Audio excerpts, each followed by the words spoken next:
Capítulo 8. Un asunto de tres. Salir de los triángulos familiares. Hace poco fui a visitar a mis padres a Phoenix. El motivo del viaje fue que mi padre, que se enorgullece de haber llegado a los 75 sin haber tenido ni un resfriado, había sufrido repentinamente un infarto. Aunque la estancia fue maravillosa, de vuelta a casa sentí que me invadía un intenso sentimiento de ira hacia mis hijos. Durante los días siguientes, Matthew comenzó a despertarse con dolores de cabeza. Ben estaba cada vez más revoltoso y se peleaban todo el tiempo. Mis dos hijos se convirtieron en el blanco principal de mi irritación. Cuando conté mi problema a mi amiga Kay Kent, una mujer de gran sensibilidad experta en temas familiares, comencé a relacionar la ira que sentía hacia mis hijos con la visita a casa de mis padres. Lo bien que lo había pasado con ellos era un recordatorio de la distancia geográfica que había entre nosotros y de lo mucho que iba a echarlos de menos cuando ya no estuvieran. En esta visita, en concreto, ya no pude seguir negando su edad. Mi padre se encontraba cansado, con menos fuerzas y le faltaba el aliento cada 2 por 3, y aunque mi madre, una enérgica superviviente de 3 cánceres y una operación reciente, parecía la misma de siempre, tomé conciencia plena de su condición de mortal. Kay me sugirió que aplicara esta comprensión a las interacciones con mis hijos y mis padres, y así lo hice. Durante la cena pedí disculpas a toda mi familia por haber estado tan gruñona y expliqué a mis hijos que sentía una gran tristeza tras mi viaje a Phoenix porque los abuelos estaban envejeciendo y el infarto del abuelo me recordaba que no estarían aquí para siempre y que alguno de ellos podría fallecer próximamente. Por eso he estado tan enfadada, alegué. También escribí una carta a mis padres contándole lo mucho que había disfrutado con la visita y cómo, al volver a casa, me había dado cuenta de mi preocupación por el proceso de envejecimiento que atravesaban y de mi desaliento ante un futuro sin ellos. Lo que siguió fue impresionante. Mis hijos se relajaron considerablemente y se redujeron las peleas. También comenzaron a formularme preguntas acerca de la muerte y se interesaron por primera vez por los detalles del infarto del abuelo y del cáncer de la abuela. En lo que a mí se refiere, mi enojo se desvaneció y todo volvió a la normalidad. La semana siguiente recibí una misiva en la que mi padre respondía escuetamente a mi gesto de apertura, sugiriéndome que no prestara tanta atención a los aspectos negativos de la vida. No obstante, adjuntó en el mismo sobre 2 extensas cartas en las que explicaba a cada niño cómo funcionaba el corazón y qué había ocurrido en su caso concreto. En la carta de Matthew concluía abordando directamente el tema de la muerte. Estas cartas, que eran objetivas y cercanas, marcaron el inicio de una correspondencia entre ambas generaciones. Los problemas ocultos de una relación o contexto invariablemente alimentan los conflictos que tengamos en otras relaciones. Cuando somos conscientes de este proceso, podemos pedir disculpas a las personas que han sufrido sin merecerlo y retomar el rumbo. Siento haberte hablado con brusquedad, pero he tenido un día terrible en el trabajo con mi supervisor. Estoy muy preocupada por mi salud y creo que por eso he estallado contigo. Llevo todo el día enfadada con todo el mundo y he recordado que hoy es el aniversario de la muerte de mi hermano. En ocasiones, sin embargo, no somos conscientes de que estamos desviando intensos sentimientos de ira de una persona a otra o de que la ansiedad subyacente generada por una situación está apareciendo en forma de rabia en otro lugar. No solo desplazamos un sentimiento de una persona a otra, sino que además reducimos la ansiedad que nos genera una relación centrándonos en una tercera persona a quien atraemos inconscientemente para disminuir la intensidad emocional del par inicial. Por ejemplo, Si hubiese continuado dirigiendo mi ira hacia mis hijos por estar portándose mal, quienes como respuesta habían empeorado su comportamiento, no me habría sentido tan ansiosa respecto al asunto del ciclo vital de mis padres y probablemente no habría podido identificar ni abordar el verdadero problema. Este patrón es denominado un triángulo y puede adoptar diversas formas. Cuando son pasajeros, los triángulos funcionan de manera automática e inconsciente en todos los contextos humanos, incluidos nuestra familia, nuestro entorno laboral y nuestros amigos. Pero los triángulos también pueden consolidarse rígidamente, obstaculizar el desarrollo de los individuos que los componen e impedir que detectemos las verdaderas fuentes de conflicto en nuestras relaciones. El siguiente ejemplo ilustra, en primer lugar, un triángulo benigno y transitorio, y en segundo lugar, uno problemático y afianzado. Un triángulo en el ámbito hogareño. Judy es agente inmobiliario y Víctor, su marido, trabaja como comercial en una compañía telefónica. El día al que nos referimos, Víctor tiene una reunión y telefonea a Judy para avisarla de que no llegará a casa hasta las 7. Judy se ha pasado toda la tarde con los niños y se encuentra tensa y cansada cuando llega la hora de cenar. Prepara la cena para los niños, quienes, percibiendo su estado de ánimo, se portan peor que de costumbre, lo cual la carga todavía más. Limpia la cocina y mira el reloj esperando a que llegue Víctor. A las 7:30, Víctor entra por la puerta. Siento llegar tarde, se disculpa. Ha habido un accidente en la carretera y se ha formado un gran atasco. Si bien se trata de una excusa razonable, Judy está furiosa, pero no a causa de sus propias necesidades, tal como ella lo experimenta, aunque no sea capaz de reconocerlo. «Estoy fatal», se queja con mucha rabia. «Johnny y Mary, los niños, han estado esperándote durante todo el día. Ahora es casi la hora de acostarse y estoy especialmente preocupada por Johnny. Apenas has estado con él esta semana. Te ha echado de menos enormemente. Es un hijo sin padre». ¿Qué está sucediendo aquí? Aunque la cuestión de la valoración de Víctor como padre podría ser un interesante tema de discusión, no se trata de eso. En este momento Judy está usando a los niños como desviación de un importante problema que existe entre ella y Víctor y puede que él tenga sus propios motivos para confabular con el cambio de rumbo. Tal vez Judy siente que no tiene derecho a estar enfadada por la tardanza de Víctor. Al fin y al cabo, la reunión era importante y el atasco no ha sido culpa suya. La creencia de que su ira no es racional, legítima o madura puede impedir que la exprese incluso a sí misma, o podría que se trate de un asunto cargado emocionalmente. La tardanza de Víctor ha podido activar en Judy un resentimiento acumulado relativo a la implicación de Víctor en la relación. Si Judy y Víctor tienen una relación flexible, exenta de niveles inmanejables de ansiedad, el triángulo será temporal y tendrá poca repercusión. Cuando ella se calme un poco, podrá compartir sus sentimientos con su marido, incluidos los referidos al difícil día que había vivido y a lo enfadada y frustrada que se sintió cuando él no regresó a las 5 para acompañarla y aliviarla. Pero, ¿qué pasaría si Judy no se siente segura de hablar a Víctor con sinceridad? ¿Qué pasaría si esta pareja se cuidara de identificar los conflictos subyacentes en su matrimonio? Con el tiempo podría afianzarse un triángulo compuesto por Judy, Víctor y uno de sus hijos.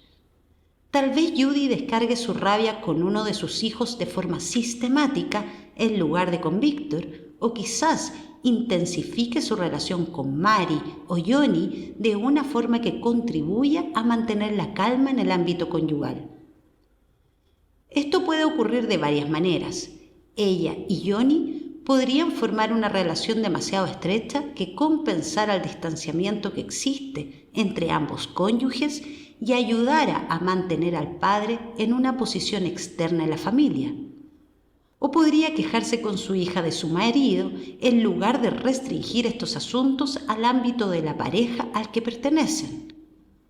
O uno de los niños podría convertirse en la principal preocupación, quizá mediante el desarrollo de un problema emocional o de conducta que apartara la atención de la insatisfacción que siente Judy en su matrimonio y que tal vez posibilitara que ella y Víctor experimenten un falso acercamiento como padres que intentan ayudar a un vástago problemático. El tercer lado del triángulo no tiene por qué estar constituido por uno de los niños. Podría tratarse de la madre de Judy, una suegra o un amante de alguno de los cónyuges. Si bien los triángulos pueden adoptar un sinnúmero de formas, en todos los casos la intensidad entre Judy y una tercera persona estará alimentada por los problemas no resueltos de su matrimonio, al tiempo que estos irán volviéndose más complejos a medida que el triángulo se consolide. Naturalmente es posible que la rabia que siente Judy hacia su marido se incremente a causa de los problemas no resueltos con otras personas, como su madre o su padre.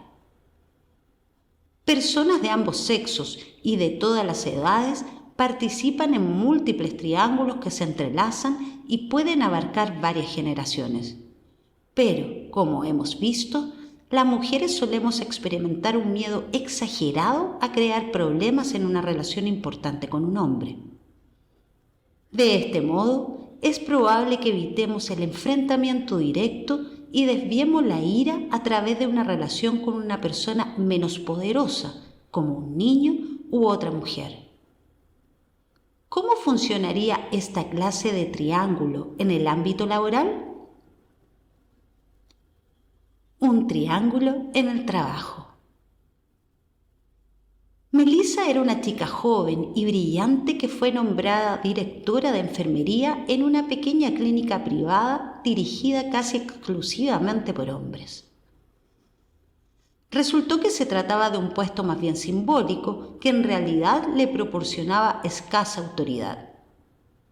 Mes tras mes, Melissa acudía a reuniones donde se desdeñaban sus aportaciones y en las que fue sintiéndose cada vez más incapaz de influir en la política institucional relativa al área de enfermería.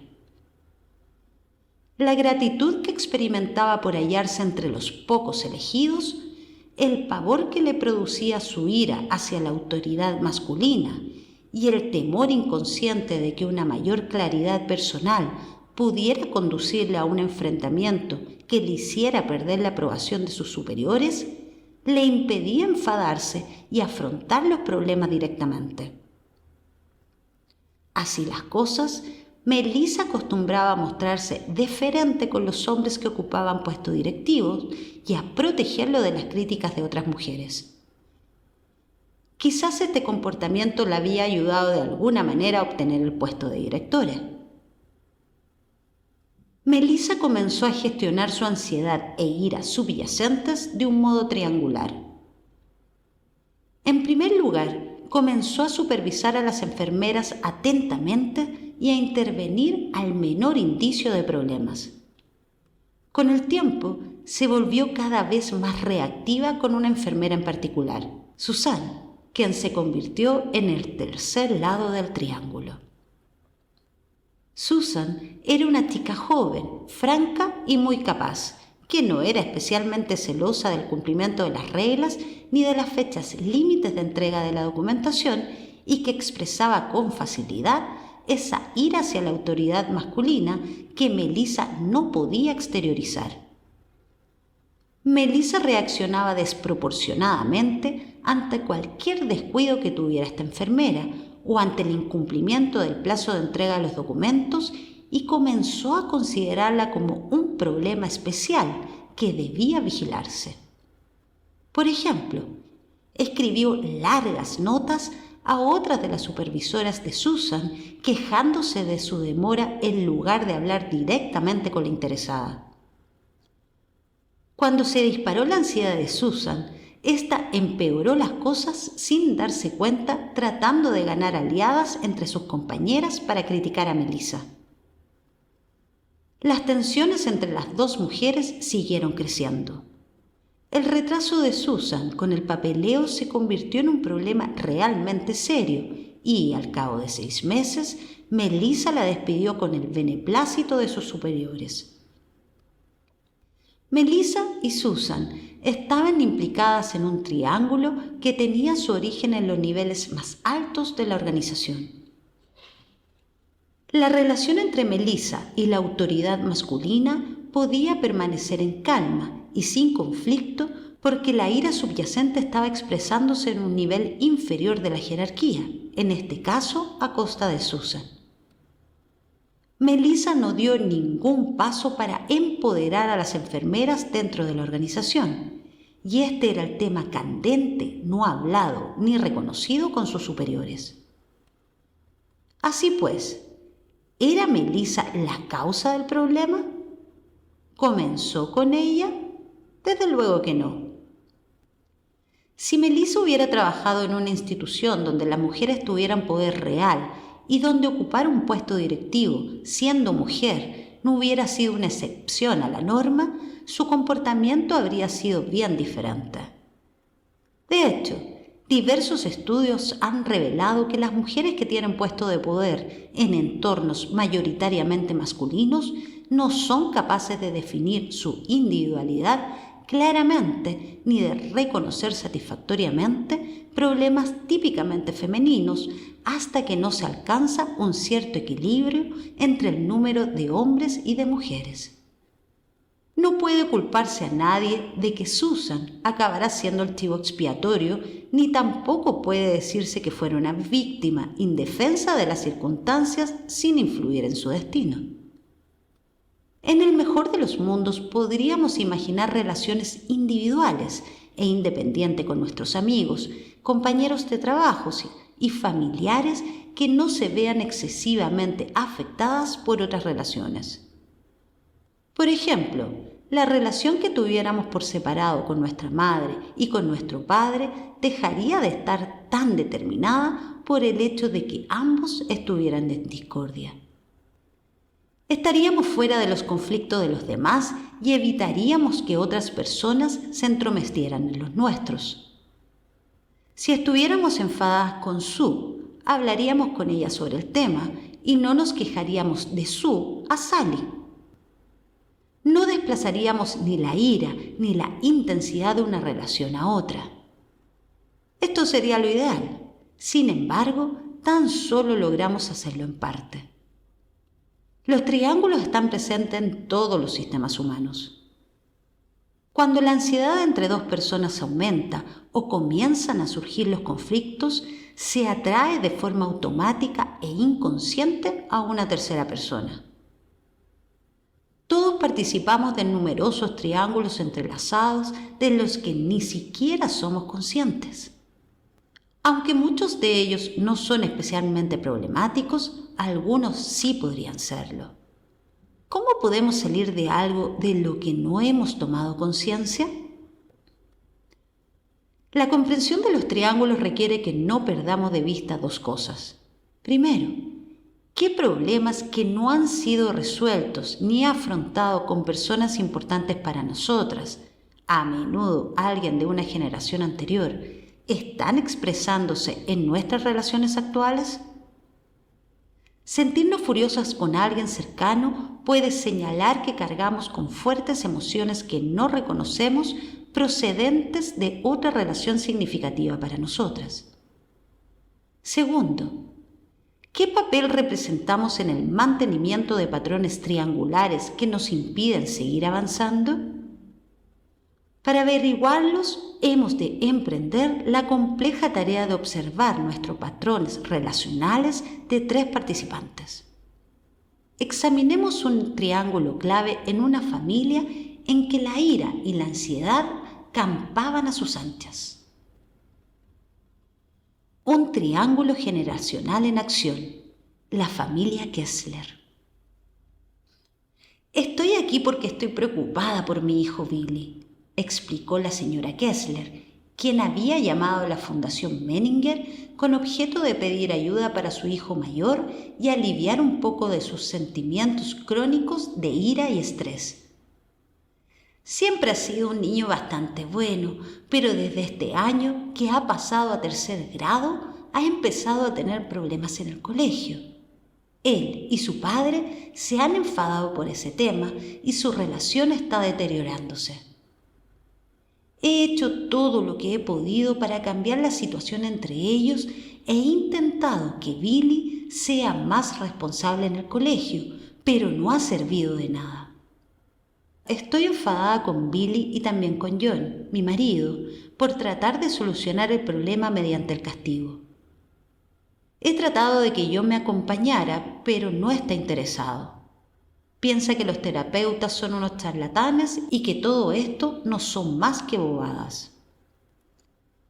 La visión del problema de la señora Kessler quedó clara durante los primeros minutos de nuestra primera cita. El problema de la familia era Billy y el padre de Billy, pero si le hubiéramos preguntado al señor Kessler, el problema bien podría haber sido Billy y la madre de Billy. Es esperable, predecible y bastante normal que los miembros de la familia definan un problema de este modo. Cuando nos enojamos, tendemos a considerar que el problema es causado por personas en lugar de por patrones. Abajo se muestra un diagrama del núcleo principal de la familia Kessler. Los cuadrados representan figuras masculinas y los círculos femeninas. La línea horizontal que conecta un cuadrado con un círculo indica un matrimonio. Los niños se simbolizan con líneas verticales que parten de la línea del matrimonio en orden cronológico, empezando con el mayor a la izquierda. Podemos ver que Billy, de 8 años, es el primogénito y que tiene otros 2 hermanos, Joe, de 6 años, y Ann, de 4. ¿Quién hace qué respondiendo a quién y después qué? ¿Cuál es el patrón de interacción de la familia Kessler que ha desencadenado el problema escolar de Billy? Todos nosotros, individuos y familias, reaccionamos frente al estrés de forma predecible. Si la señora Kessler pretende utilizar su ira como una guía que la ayude a cambiar su posición dentro de su familia, la primera tarea consistirá en observar los patrones habituales que ocasionan estancamiento. Cuando le pregunté acerca de detalles específicos, me describió una secuencia de acontecimientos que habían tenido lugar la tarde anterior. Billy había estado viendo la televisión en lugar de acabar los problemas de matemática como habían acordado previamente. El padre se dio cuenta y lo reprendió por actuar irresponsablemente y no cumplir con lo pactado. Billy contestó con evasivas: «Los haré cuando se termine este programa». Y su padre se enfureció todavía más. La madre, que estaba fregando los platos y escuchándolo todo, gritó desde la cocina: «John, no hay razón para que seas tan duro con el niño. El programa se acaba en 15 minutos. El padre le replicó: «No te metas en esto. Si no hubieras malcriado a Billy, esta situación no habría llegado tan lejos». Ambos progenitores continuaron discutiendo y Billy se retiró a su habitación y se tendió sobre la cama. Después el padre se distanció de la madre, ésta lo persiguió sin éxito y finalmente ella también se retrajo. Antes de que la señora Kessler interviniera, el triángulo consistía en 2 lados en calma y un lado conflictivo entre padre e hijo. Cuando la señora Kessler intervino en el padre desalvadora de Billy, se convirtió en el blanco de la crítica de su marido y el triángulo se modificó. Escenario 1. Este triángulo no tendría que ser necesariamente problemático si el patrón fuera transitorio y flexible. Supongamos, por ejemplo, que algo más tarde ocurriera lo siguiente. Después de que Billy se acostara, sus padres hablaran acerca de sus diferentes puntos de vista sobre el problema de su hijo mayor. Aun cuando admitieron tener opiniones distintas acerca del significado de la conducta de su hijo, consiguieron llegar a un acuerdo válido para ambos sobre cómo tratar a Billy. A continuación, el señor Kessler confesó a su mujer que estaba disgustado por un asunto del trabajo y tal vez por esa razón había reaccionado así con el niño. Por su parte, la señora Kessler comentó que quizás era especialmente sensible a que criticara a Billy porque su propio padre siempre estaba peleando con su hijo mayor, también el primogénito como Billy, y había sido una situación muy estresante para ella. Después apartaron el tema de Billy y siguieron hablando de otros asuntos de su vida personal o laboral o bien de su propia relación. Escenario 2. Pero la familia Kessler no se caracterizaba precisamente por tal flexibilidad. La señora Kessler estaba describiendo un patrón repetitivo que se movía en ciclos de creciente velocidad e intensidad. En momentos de tensión ocurría lo siguiente. El padre se quedaba atrapado en una postura inculpatoria hacia Billy y se alteraba el menor signo de mala conducta o irresponsabilidad por parte de su hijo. Vas a tener graves problemas si no cambias. La madre se quedaba atrapada en la postura desalvadora de Billy y una actitud inculpatoria hacia su marido. John, ese niño necesita un poco de amor y comprensión de tu parte, no mano dura. A veces desempeñaba un papel de mediadora o reparadora y aconsejaba a su marido y a su hijo sobre cómo relacionarse mejor entre ellos y consigo mismos. Billy estaba atrapado en una posición de infrafuncionamiento dentro de la familia. Ya lo habían etiquetado en casa como el hijo problemático y su rendimiento escolar se había convertido en la principal causa de despreocupación de sus padres.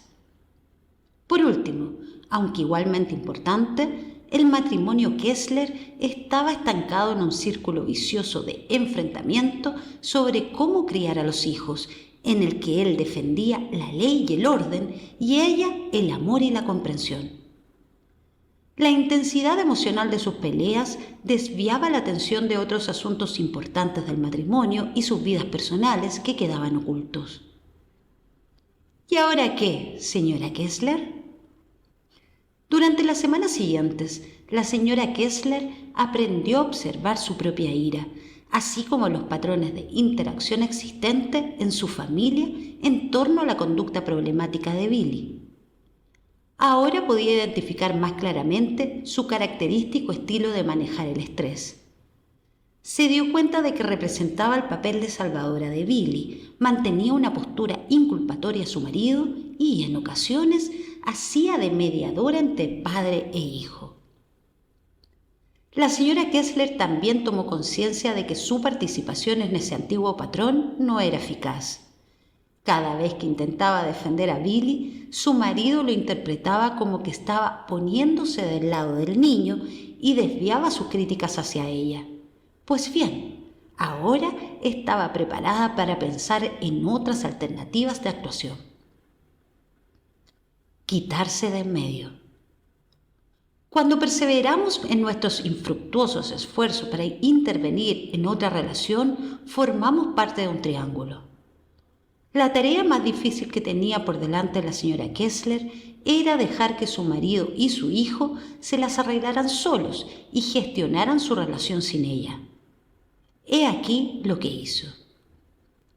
Primero se disculpó ante su marido por interferir en su relación con Billy.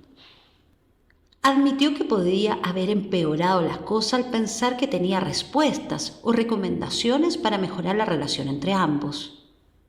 Se mostró empática con la preocupación que su marido sentía por el niño y alabó su implicación y sus esfuerzos por convertir a su hijo en una persona responsable. Finalmente, expresó su confianza en que él y Billy podrían solucionar cualquier problema que tuvieran. A su hijo le dijo: «Billy, Me doy cuenta de que me he agotado interviniendo rápidamente y representando el papel de la Cruz Roja cuando discutes con tu padre. Eres un niño inteligente y sabes qué cosas le sacan de quicio. Estoy segura de que ambos serán capaces de resolver sus diferencias y de ahora en adelante lo dejo en tus manos. Después, la señora Kessler hizo lo que pudo para permanecer serena y mantenerse al margen de los contraataques. Como era de esperar, los otros miembros de la familia intentaron llevar las cosas más lejos para reinstaurar el antiguo patrón. El padre llegó a sacarle el cinturón a Billy, cuando antes se limitaba a increpar a su hijo. Billy corrió hacia su madre llorando y quejándose de la crueldad de su padre. Incluso los niños pequeños entraron en escena. «Mamá, papá ha ido por Billy otra vez». Billy la ponía a prueba con situaciones como la siguiente. Billy: «Papá dice que no puedo jugar al béisbol mañana por la noche y soy el catcher. ¿No puedes convencerlo para que me deje?» Madre: «Es un asunto entre tú y tu papá. Billy, habla con él si te sientes molesto». Billy, llorando: «Pero él no me escucha». Madre: «Billy, es un asunto que tienen que arreglar ustedes. Eres inteligente. Trata de solucionarlo lo mejor que puedas». Billy: «Papá no es justo. Tú no dejarías que me perdiera el partido». Madre: «Nuestros criterios no coinciden a veces, pero así lo ha decidido papá y de él depende si vas o no al partido. Es un asunto entre tú y papá». Aunque Billy trató de que su madre volviera a ponerse en medio, la nueva actitud de ésta lo tranquilizó enormemente. De algún modo, Billy estaba probando de manera inconsciente si de verdad tenía el permiso de su madre para entablar una relación separada con su padre, o si su madre necesitaba su lealtad para mantener una alianza sutil contra un padre etiquetado como injusto o incapaz. Con la nueva conducta, la señora Kessler hacía saber a Billy que no necesitaba mantener el antiguo triángulo en el que el padre quedaba excluido. Billy podría arreglar las cosas con su padre sin tener que preocuparse tanto por su madre. Pero mantenerse firme no fue precisamente coser y cantar. «Me tenso muchísimo cuando John y Billy se enfrentan», me explicó la señora Kessler. «Cuando escucho a John regañar al niño, empiezo a sentirme mal y a punto de explotar. A veces me refugio en el baño o me voy a dar un paseo». La señora Kessler consiguió distanciarse cuando lo necesitaba sin criticar a su marido.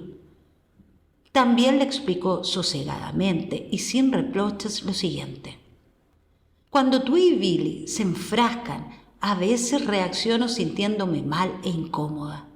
No estoy segura de a qué se debe, pero cuando empiezo a sentirme así, salgo de la habitación o me voy a dar un paseo para relajarme». Esto es, dejó claro a su marido que se responsabilizaba de sus sentimientos y reacciones y no estaba acusándolo de causarle su malestar. Durante todo el proceso, la señora Kessler se mostró confiada en que su marido y su hijo eran capaces de hacerse cargo de su relación sin su ayuda. Pero, ¿qué pasaría si la señora Kessler creyera que su marido podría maltratar físicamente a su hijo? Es obvio que debería adoptar una postura firme contra la violencia y proteger a Billy todo lo posible, incluso si eso significara llamar a la policía. No obstante, es menos probable que se dé algún episodio de violencia si consigue transmitir sus temores sin reinstaurar el antiguo triángulo, ya que los triángulos incrementan en gran medida la probabilidad de una intensificación de la agresividad.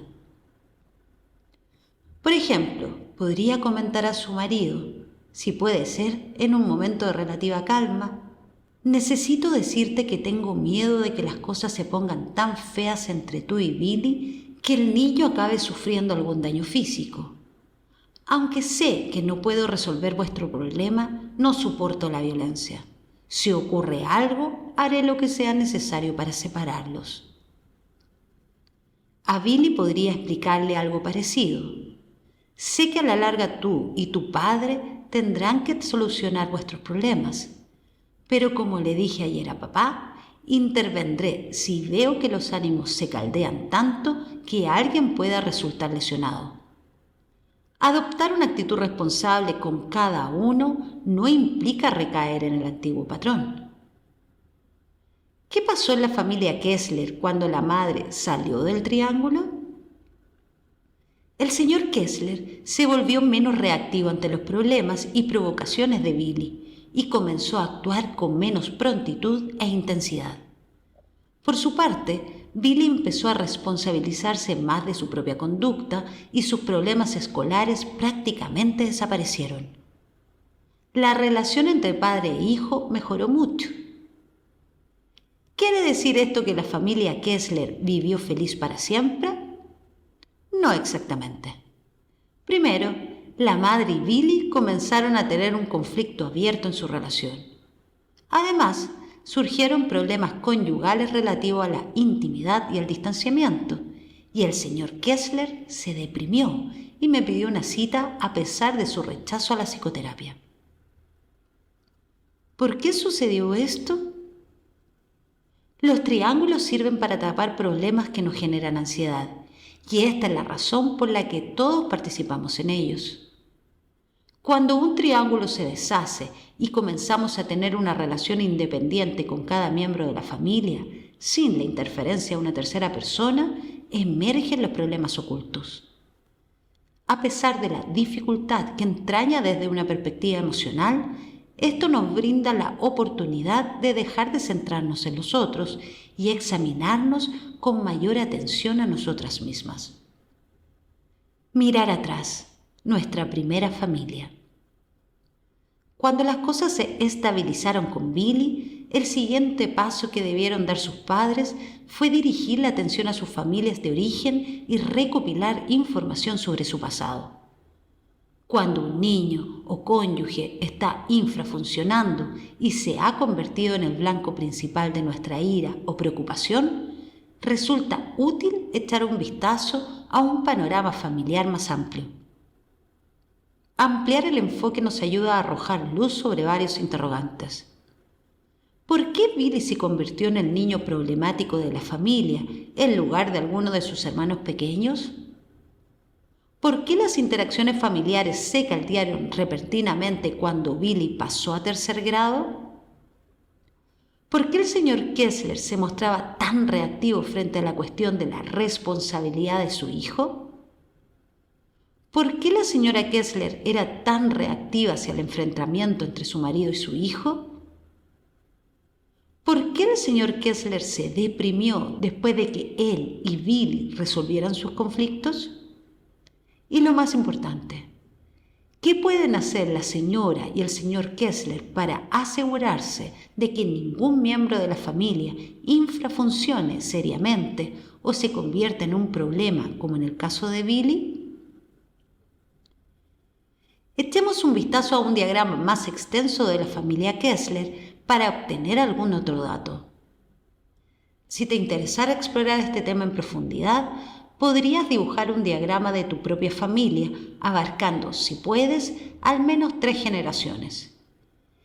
El diagrama de la familia Kessler, que se muestra en la siguiente página, aparecerá incompleto a fin de mantenerlo despejado y poner de relieve ciertos puntos. Un diagrama familiar completo incluiría las fechas de nacimiento y muerte, las enfermedades graves, los matrimonios, los divorcios y el nivel de estudio de cada miembro de la familia, retrocediendo en el tiempo tanto como sea posible. Una X en un círculo o cuadrado indica que la persona ha fallecido. 2 líneas diagonales que atraviesan un matrimonio señalan un divorcio. ¿Qué nos muestra este diagrama familiar? Si nos fijamos en el lado correspondiente al padre, observamos que tiene una hermana pequeña llamada Gina, que está casada y tiene 2 hijas. Con una sencilla operación aritmética, descubriremos que Lewis, el padre del señor Kessler, era un hijo primogénito que murió a los 35 años, cuando el señor Kessler contaba con 8 años de edad. Por su parte, Lorraine, la madre del señor Kessler, es la pequeña de 2 hermanas y no volvió a casarse tras el fallecimiento de su esposo. Si nos centramos en la familia de la madre, vemos que ésta ocupa una posición intermedia entre sus hermanos. Les, el mayor, se ha divorciado 2 veces y Ken, el pequeño, está casado y tiene una hija. La señora Kessler me comentó que Les era la oveja negra de la familia. En sus propias palabras, Les es un alcohólico que siempre está metiendo la pata en los negocios y el matrimonio. Martín y Catherine, los padres de la señora Kessler, oscilan entre distanciarse emocionalmente de Les y ayudarle económicamente. La señora Kessler no tiene relación con su hermano y solo coincide con él en reuniones familiares cada pocos años. Examinaremos primero el lado del padre para relacionar los patrones del pasado con los del presente. Llorar a un padre. Cuando reuní los anteriores datos durante mi primera cita con la señora Kessler, entendí el motivo por el que la relación entre Billy y su padre se había vuelto tensa y conflictiva cuando el niño cumplió 8 años y empezó 3er grado. Billy tiene ahora la misma edad que tenía el señor Kessler cuando perdió a su padre.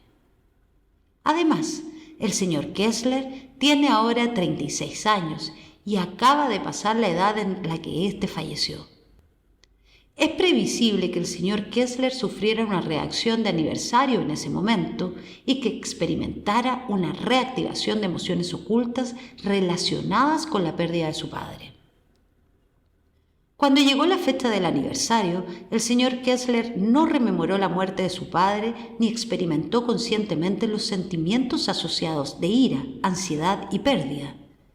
En lugar de eso, como es típico, centró su energía emocional en una tercera persona, Billy, y se volvió sumamente reactivo ante el menor indicio de problemas en su hijo. Es la intensidad de nuestras reacciones hacia el problema de otra persona la que asegura tanto el incremento como la continuidad de dicho problema. La falta de cooperación de Billy aumentó en proporción directa a la reactividad emocional de su padre y a la de su madre hacia su padre, y puso en marcha una danza circular.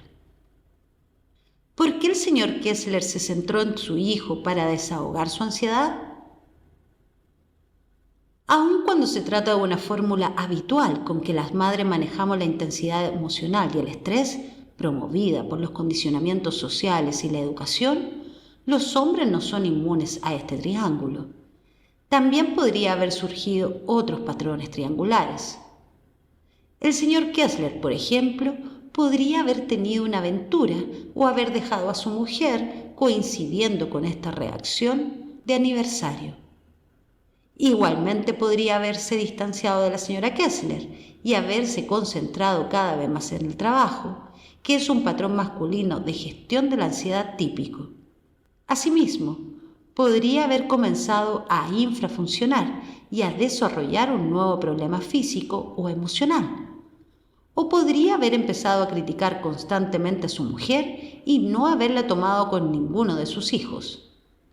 Todos gestionamos el estrés por medio de una o varias de las anteriores opciones, aunque lo mejor es hacerlo de diversas formas. Si centrarse en un hijo problemático es la única forma de reducir el estrés en una familia, el resultado será un niño conflictivo. O si únicamente se recurre a las peleas conyugales, el resultado será un matrimonio turbulento. ¿Por qué Billy? Padre e hijo son primogénitos. De este modo es más probable que el padre se identifique con Billy que con sus otros hijos, que confunda a Billy consigo mismo inconscientemente y que tenga reacciones más vehementes ante los puntos fuertes y débiles que perciba en su hijo mayor. Es previsible que esta será la relación más problemática o intensa para el señor Kessler y que tal intensidad aumentará en situaciones de estrés.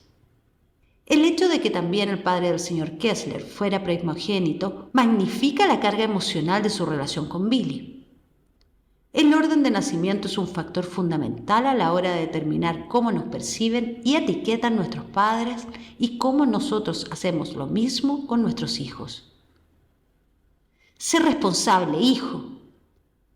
Nada afectó más al señor Kessler que ver a Billy comportarse de un modo poco competente y responsable. ¿Por qué? El diagrama familiar nos ofrece buenas pistas. El señor Kessler perdió a su padre cuando contaba 8 años de edad y se quedó al cuidado de su madre, Lorraine, que era la pequeña de 2 hermanas. ¿Qué sabemos de las típicas características de quienes ocupan esta posición entre hermanos? Como madres no suelen sentirse cómodas haciéndose cargo de las situaciones, asumiendo una posición de autoridad y tomando la iniciativa.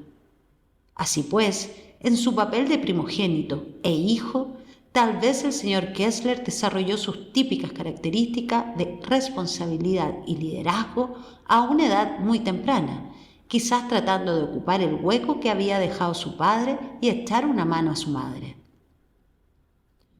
Cuando conocí al señor Kessler, se confirmaron mis suposiciones.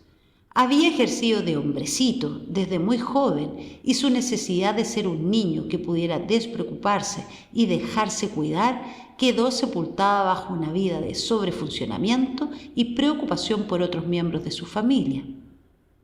Reaccionaba ante el mínimo indicio de irresponsabilidad de Billy porque él fue tan responsable de niño que en realidad no había tenido infancia. Más tarde me confesó lo siguiente: creo que me saca tanto de quicio ver a Billy hacer el tonto para divertirse porque me da un poco de envidia. Tras la muerte de mi padre, dejé de ser un niño y me convertí en un guerrero mucho antes de estar preparado. Mi problema es que me siento demasiado responsable de las cosas. Tengo un problema. Al cabo de un tiempo, durante una semana en la que el señor Kessler se notó especialmente reactivo y enfadado como reacción a la actitud despreocupada de Billy hacia sus obligaciones escolares, sentó a Billy en las rodillas y le dijo lo siguiente: Billy, esta semana he estado disgustado y malhumorado por tu actitud descuidada en el colegio. Sé que he estado muy encima de ti. ¿Sabes, Billy? Creo que he detectado mi problema. Cuando tenía 8 años se murió mi papá y me quedé huérfano. Me sentía enfadado, triste y asustado.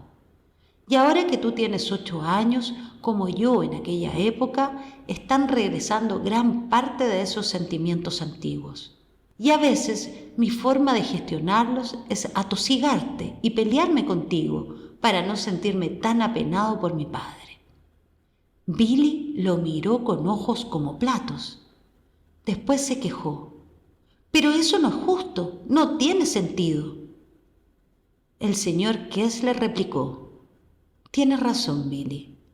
A veces los papás hacemos cosas que no tienen mucho sentido. Te debo una disculpa. Es mi tarea trabajar con esos sentimientos antiguos relacionados con la muerte de mi padre. La tuya es decidir la clase de estudiante que vas a ser en el colegio. Yo voy a hacer todo lo posible por cumplir mi tarea y tratar de mantenerme al margen de la tuya. Aunque no lo consiga todo el tiempo, trabajaré en ello. ¿Entonces puedo jugar con mis amigos y no hacer los deberes?, preguntó Billy con una mezcla de ansiedad y regocijo. Ni en broma, exclamó el señor Kessler, asestándole un simulado puñetazo en el brazo.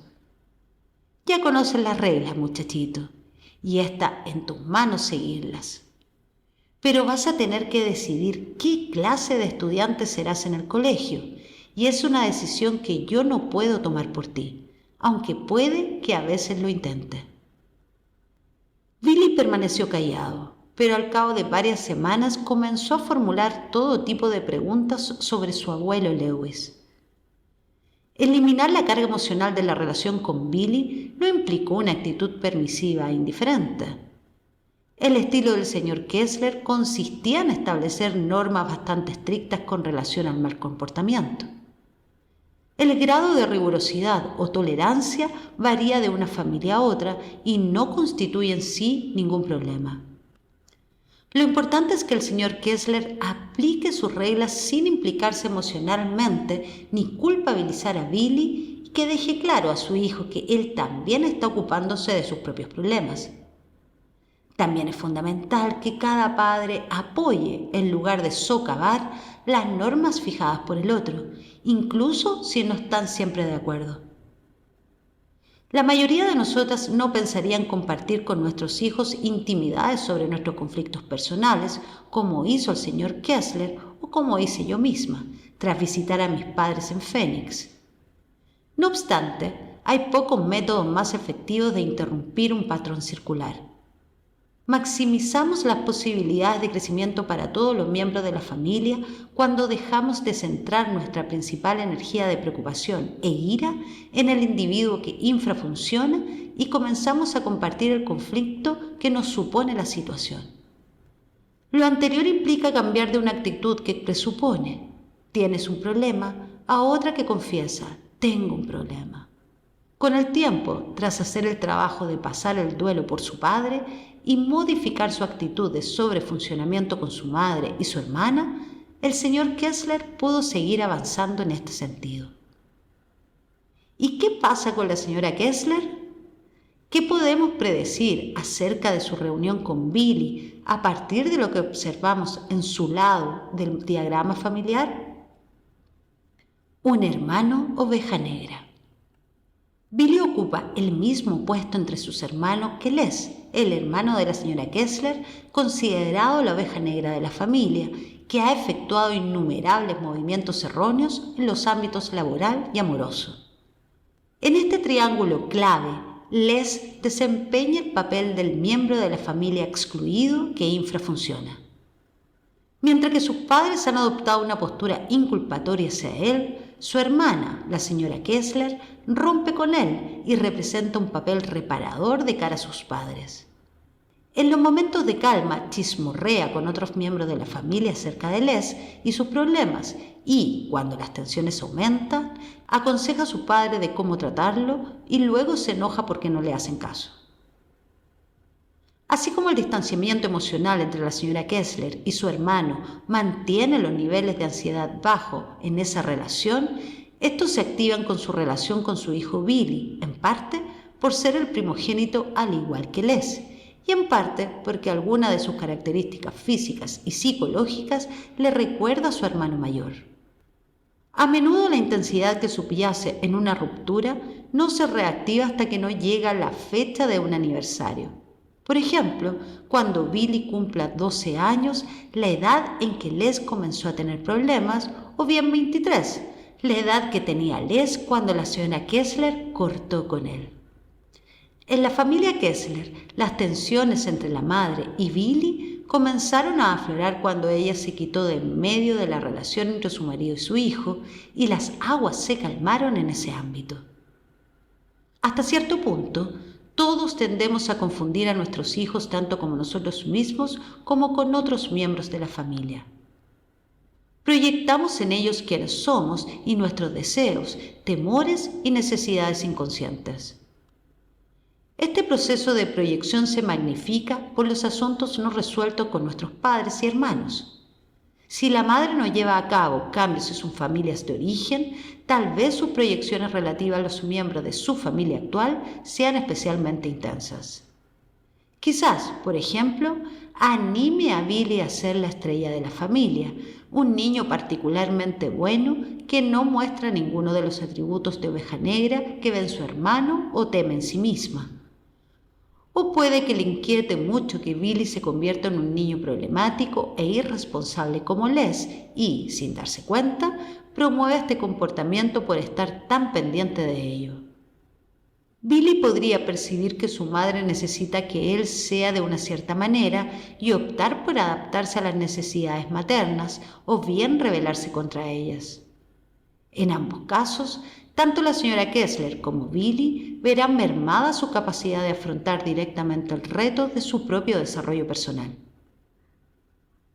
Al igual que su marido, la señora Kessler tenía deberes con su familia de origen. Con el tiempo, la señora Kessler reunió más información sobre las familias de sus progenitores, la cual le proporcionó una mayor comprensión y objetividad acerca del motivo por el que había más probabilidad de que Les, y no ella, infrafuncionara y representara el papel de hijo descarriado. Aprendió a observar los patrones y triángulos de su familia de origen, tal como había hecho en su núcleo familiar, y le dio paso para quitarse de en medio la relación entre Les y sus padres. Hizo esto manteniendo un contacto individual con todas las partes sin aconsejar, tomar partido ni comentar con sus padres los problemas de su hermano. Para ello, tenía que acercarse a éste y, poco a poco, comenzó a compartir con él más detalle de su propia vida e incluso de los ámbitos donde ella misma infrafuncionaba. Finalmente, consiguió dejar de estar tan centrada en las conductas de su marido y su hijo y mostrarse menos reactiva. Asimismo, dejó de sentirse dominada por la ira y la inquietud en estas relaciones importantes. Lo que aprendieron el señor y la señora Kessler es que los niños muestran una capacidad extraordinaria de gestionar sus problemas cuando comenzamos a afrontar los nuestros. El trabajo que ambos hicieron con su familia fue inmensamente valioso para Bill y sus hermanos, ya que los niños son los portadores de todo aquello que ha quedado sin resolver en las generaciones pasadas.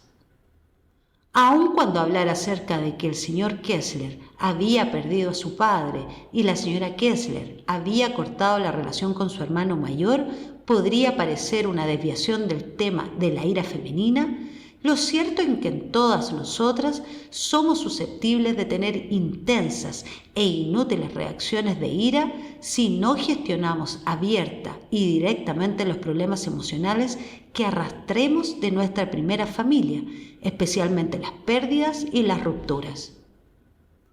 Si no observamos y comprendemos cómo funcionan los triángulos de los que formamos parte, la ira puede mantenernos atrapadas en el pasado en lugar de servirnos como incentivo y guía en la creación de patrones relacionales más productivos para el futuro.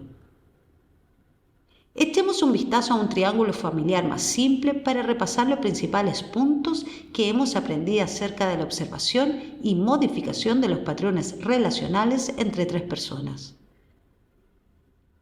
¿Por qué no puede casarse con una agradable chica judía? Jerry, el hijo de Sara, cumplía 34 años el mismo día que ella se presentó en mi oficina. Mi hijo Jerry lleva saliendo 3 años con una mujer que no es judía, explicó Sara.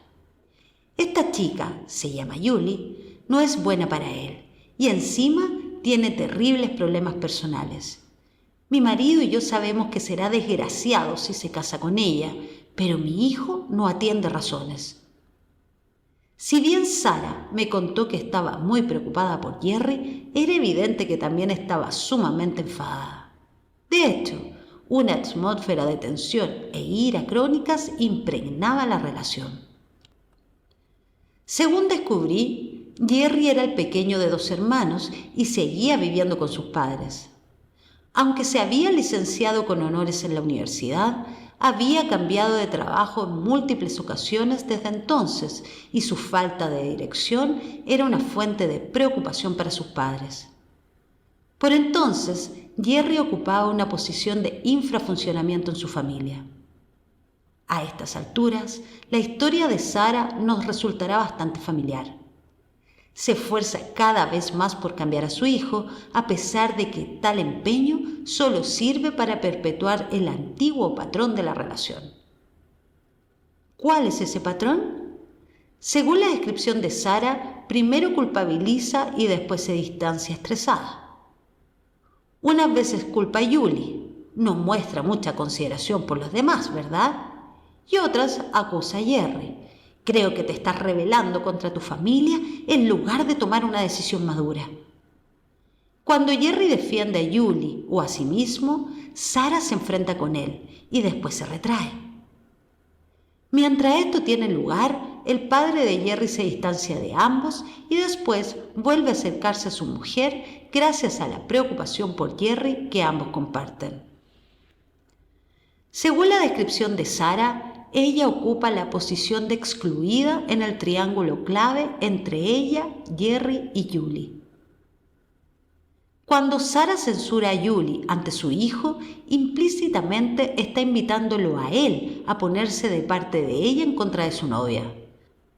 Si Jerry secundara a esta crítica, él y su madre tendrían una relación más estrecha a costa de Julie y esto ocuparía temporalmente la posición de excluida en el triángulo.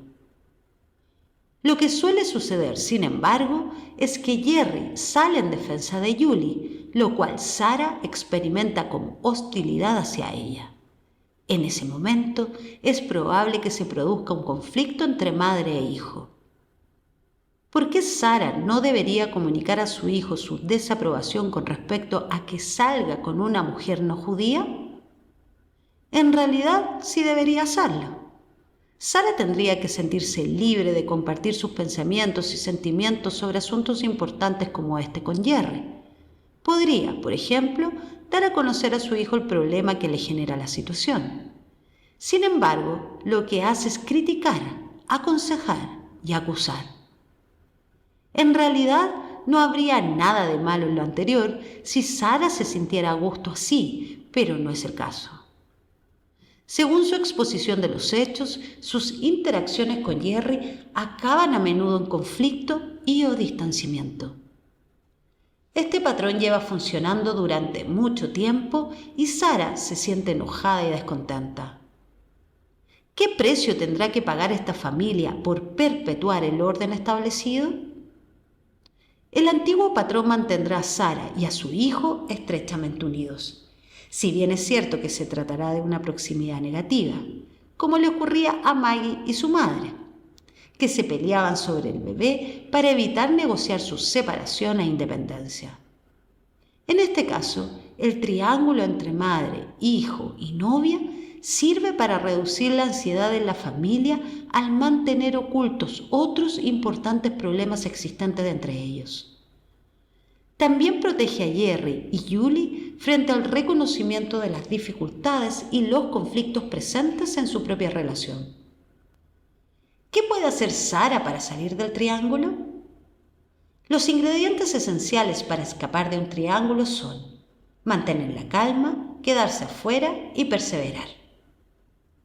Mantener la calma significa que Sarah pueda contenerse y actuar relajadamente bajo presión. La ansiedad y la intensidad son la fuerza motriz que impulsa los triángulos. Quedarse fuera significa que Sarah deje que Jerry y Julie gestionen su relación por su cuenta.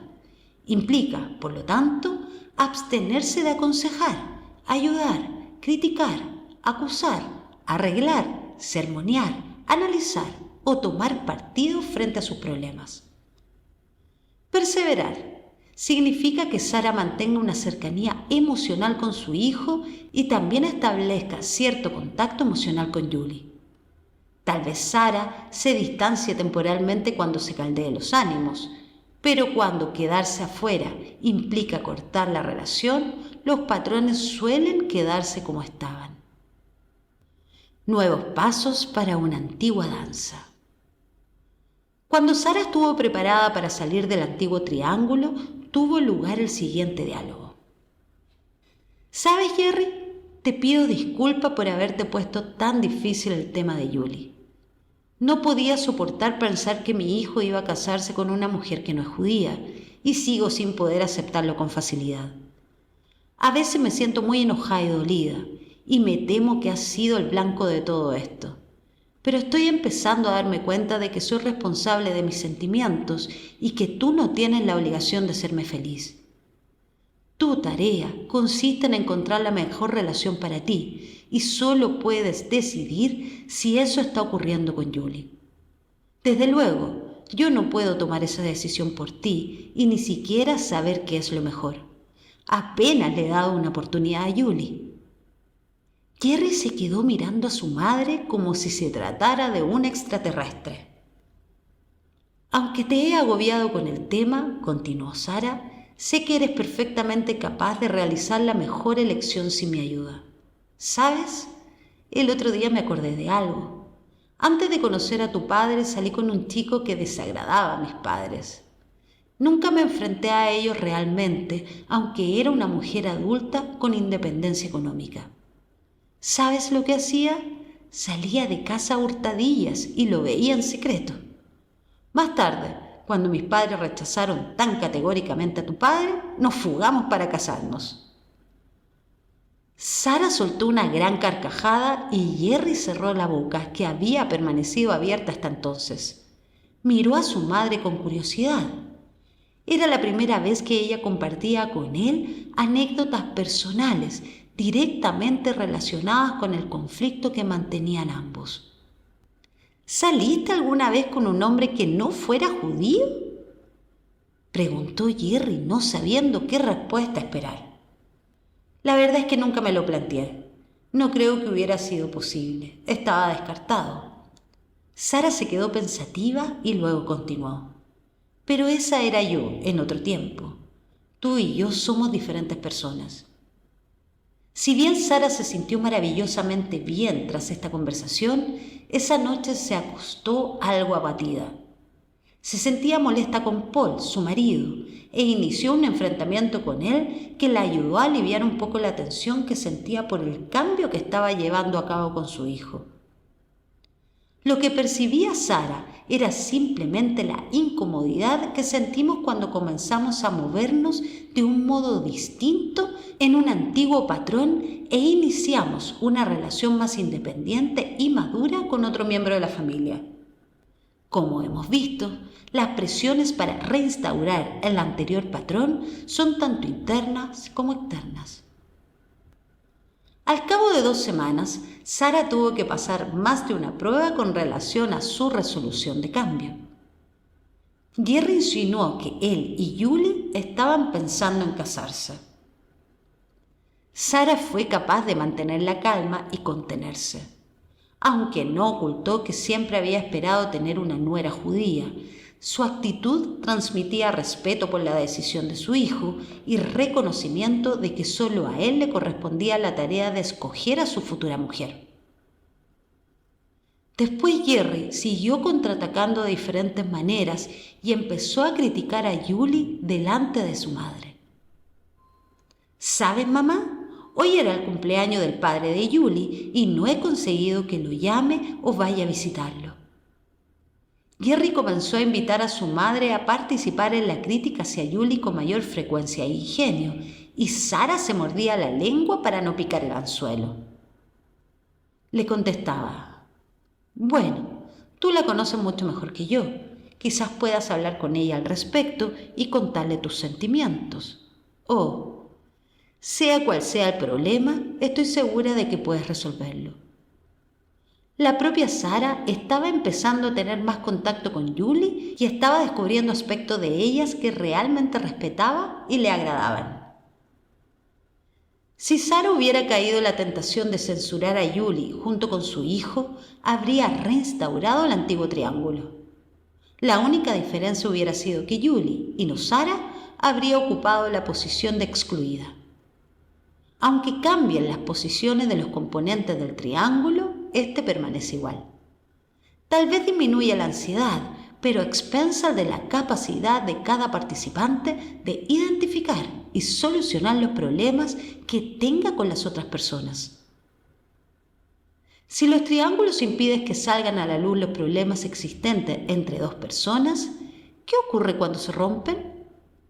He aquí un resumen de los cambios que tuvieron lugar en esta familia al cabo de 8 meses como consecuencia de la salida de Sara de un triángulo clave. Jerry y Julie. Jerry y Julie tomaron conciencia de que su relación atravesaba por serias dificultades y este comenzó a expresar verdaderas dudas acerca de si Julie era la mujer con la que se deseaba casar. La visión crítica que tenía de su novia y su propia ambivalencia con respecto a casarse fuera de su religión habían sido silenciadas previamente por el antiguo patrón, en el que su madre reprobaba a Julie y él salía en su defensa. Era previsible que cuando Sara se quitara del medio y diera a Jerry sus bendiciones para que hiciera lo que era mejor para él, saliera a la superficie los verdaderos problemas de pareja entre Jerry y Julie. Si su relación hubiera gozado de más estabilidad, podría haberse fortalecido en este momento, pero por lo visto no es lo que sucedió.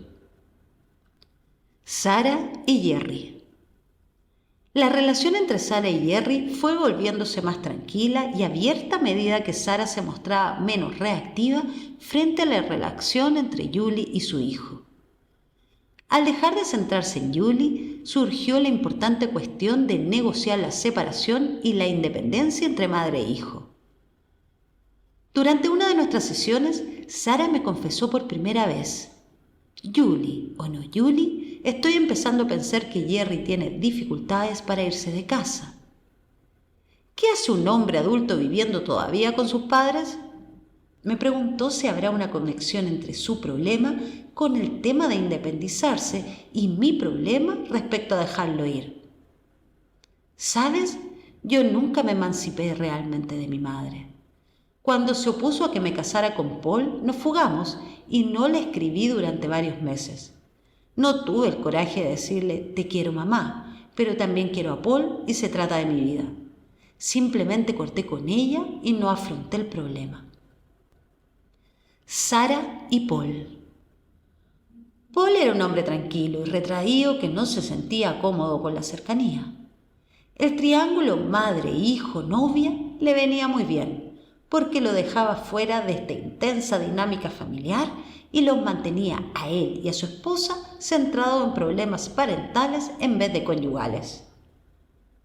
Cuando Sara dejó de dirigir la mayor parte de su energía de preocupación hacia su hijo, ella y Paul tuvieron que afrontar la distancia e insatisfacción que ambos experimentaban en su matrimonio y se vieron obligados a prestar más atención a su propia relación. Como resultado, Sara y Paul informaron a Jerry de que tenía que marcharse porque estaban envejeciendo y deseaban tener más tiempo y espacio para ellos. Jerry encontró un apartamento, pero aún así trató de aferrarse más fuerte para ver si sus padres hablaban en serio. Cuando constató que no tenían intención de que volviera a casa y que les iba bien sin él, comenzó a tomar conciencia de su propio patrón de múltiples fracasos laborales y amorosos. Centrarse en un hijo problemático puede ser una solución mágica para desplazar la atención de un potencial problema en el matrimonio o un problema emocional complicado que podamos tener con uno de nuestros padres o abuelos. Los niños muestran una gran sensibilidad hacia la calidad de vida de sus padres y puede que traten de ayudar inconscientemente a la familia mediante una conducta de infrafuncionamiento. A menudo, el hijo problemático está haciendo todo lo que puede para solucionar un problema de la familia y mantener ocultos los asuntos que generan ansiedad. Sara y Sara. Al centrarse en Jerry y Julie, también protegía a Sara, al evitar que reflexionara sobre sus propios objetivos vitales. Así pues, tras salir del anterior triángulo, abordó algunas importantes cuestiones. ¿Cuáles eran sus prioridades actuales? ¿Qué metas deseaba perseguir en ese momento de su vida? Sara se encontró cara a cara consigo misma. A las mujeres nos resulta fácil evitar el reto de enfrentarnos a nosotras mismas dirigiendo la energía emocional hacia los hombres y los niños, tal como fomenta la sociedad.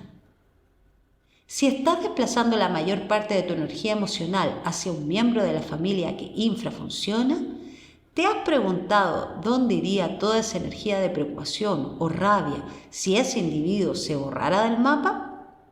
Cuando Sara dejó de preocuparse por la vida de su hijo, comenzó a ocuparse de la suya, y Jerry, por su parte, hizo lo mismo.